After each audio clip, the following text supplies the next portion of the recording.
Hey everyone, it's me, Matt. Welcome back to my channel. As always, I hope you all had a wonderful week, and I hope you're ready to garden with me today because in today's video, we're planting onions. So let's get started. Jumping right into it, I wanted to start by talking about choosing the right onion slips. So since I live in Florida, it's important that I plant a short day onion variety. Short day refers to the type of onions that require shorter daylight hours to start forming bulbs. Typically, they need about 10 to 12 hours of daylight. Short day varieties are well suited for regions with mild winters and can be planted in fall or winter here in Florida. So looking at the onion slips that I picked up, these are Texas sweet onions. They do really well here in Florida's climate. They're known for their mild sweet flavor. They have a high water content and a lower sulfur content, making them less pungent than other varieties. They're also really versatile when used in the kitchen. They're great when used raw in salads, and they also maintain their flavor really well when cooked too. If you can't find Texas sweet onion slips, I also recommend Georgia sweet onion slips. That variety also does really well in the southern United States as well as here in Florida. When it comes to planting your onions, you want to select a sunny spot that has well-draining soil. I'm going to plant mine here next to my banana grove in this west-facing garden bed up against my house. This area gets a lot of afternoon sun, and this bed actually slopes slightly away from my house, so water isn't going to pool here. Choosing a well-draining area of your garden is really important because too much water in the soil can cause your onion bulbs to rot. When it comes to prepping the garden bed, I started by loosening the soil with my shovel to a depth of about 6 inches. Onions are a root vegetable and they need loose, lofty soil in order to grow big and healthy. Next, I'm amending the garden bed with some compost and manure. I'm using 3 1 cubic foot bags in total, making sure to mix them all in really well with my native soil. My native soil tends to be pretty sandy, so amending it will provide my little onion slips with the nutrients they need to thrive. So now that my onion bed is all prepped, let me show you how I'm going to plant my onion slips. So I'm going to grow my onions in 4 rows about 12 inches apart.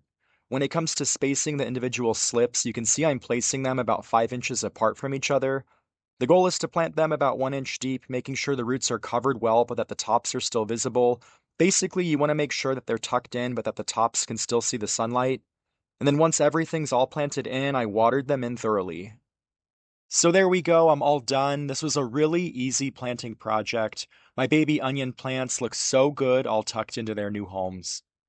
So I actually had a handful of onion slips left over and I went ahead and planted them off camera over near my carrot and tomato beds. So let's go check them out really quick right now. So coming over to my carrot and tomato beds, you can see I've got my tomatoes planted on the left side of this walkway, and then my carrot bed is planted on the right side toward the back. And then coming in for a closer look at these other onion beds, you can see I followed the same planting process. I loosened the soil with my shovel and then amended it with some compost and manure. And then just like the other onion bed, I spaced all these slips about 5 inches apart, giving them ample room to grow. Adequate spacing is crucial when it comes to growing healthy onions. If you plant your onion slips too close together, they'll compete for nutrients, water, and sunlight. This competition can stunt their growth, leading to smaller onion bulbs. Crowded plants also create a more humid environment, while proper spacing allows for better air circulation, which reduces the risk for fungal diseases. Overall, I'm really happy I was able to get all these onion slips in the ground today, and I can't wait for them to put on some size and really fill in these spaces. So when it comes to watering, onions need consistent soil moisture during the early stages of growth. Make sure the soil is kept evenly moist but not waterlogged. It's important not to overwater because, like I said before, too much water can cause root rot. And once your plants are established, they should be watered 1 to 2 times per week depending on rainfall. You can check the soil moisture with your finger. If the top 1 inch feels dry, it's time to water, but if it's still moist, you can wait a little bit longer. When it comes to fertilizing, you might have noticed that I didn't use any starter fertilizer when I planted these onions in. Starter fertilizer wasn't necessary since I amended the garden bed with compost and manure, but I recommend starting a routine fertilizer application 3 weeks after planting.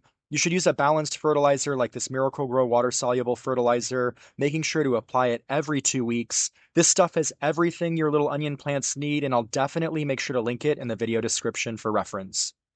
As far as mulching, you can apply a layer of mulch around your onion plants to help the soil retain moisture. I typically don't mulch around my onions or other root vegetables because that extra moisture can also contribute to root rot, especially as we get closer to Florida's rainier spring and summer months. Just know that if you don't mulch, you might need to water more frequently as the temperatures get warmer later on in the season.